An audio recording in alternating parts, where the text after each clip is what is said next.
Be ready for the dictation. Start.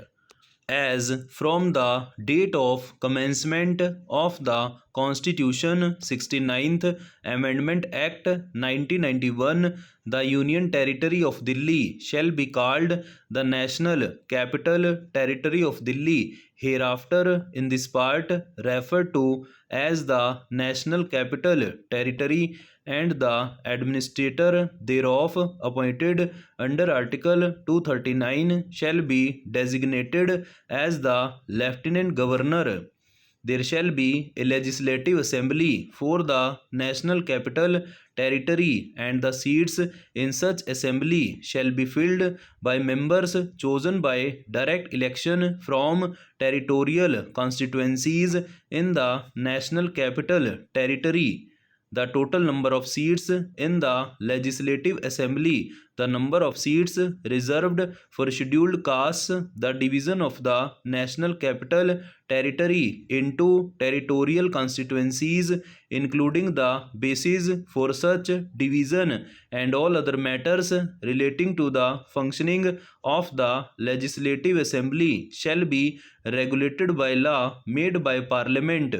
The provisions of Articles 324 to 327 and 329 shall apply in relation to the National Capital Territory, the Legislative Assembly of the National Capital Territory, and the members thereof, as they apply in relation to a state, the Legislative Assembly of a state, and the members thereof respectively, and any reference in Articles 326 and 329 to appropriate legislature shall be deemed to be a reference to Parliament. Para. Subject to the provisions of this Constitution, the Legislative Assembly shall have power to make laws for the whole or any part of the National Capital Territory with respect to any of the matters enumerated in the state list or in the concurrent list, insofar as any such matter is applicable to Union territories, except matters with respect to entries 1, 2 and 18 of the state list, and entries 64, 65 and 66 of that list, insofar as they relate to the said entries 1, 2 and 18.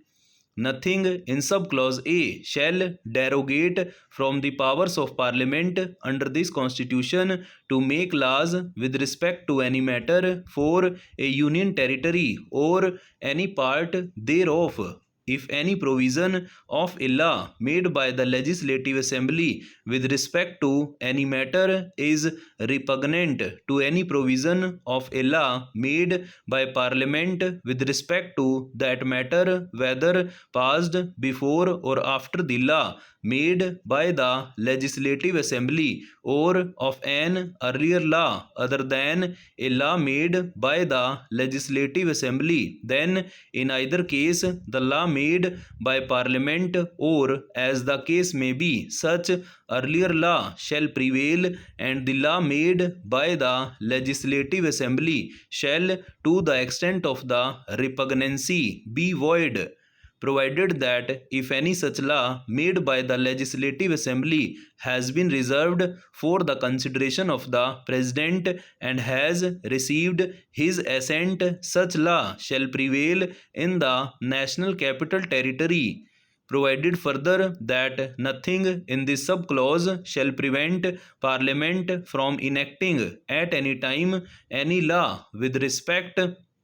to the same matter, including a law adding to, amending, varying, or repealing the law so made by the Legislative Assembly. There shall be a council of ministers consisting of not more than 10% of the total number of members in the Legislative Assembly, with the Chief Minister at the head to aid and advise the Lieutenant Governor in the exercise of his functions in relation to matters with respect to which the Legislative Assembly has power to make laws, except insofar as he is by or under any law required to act in his discretion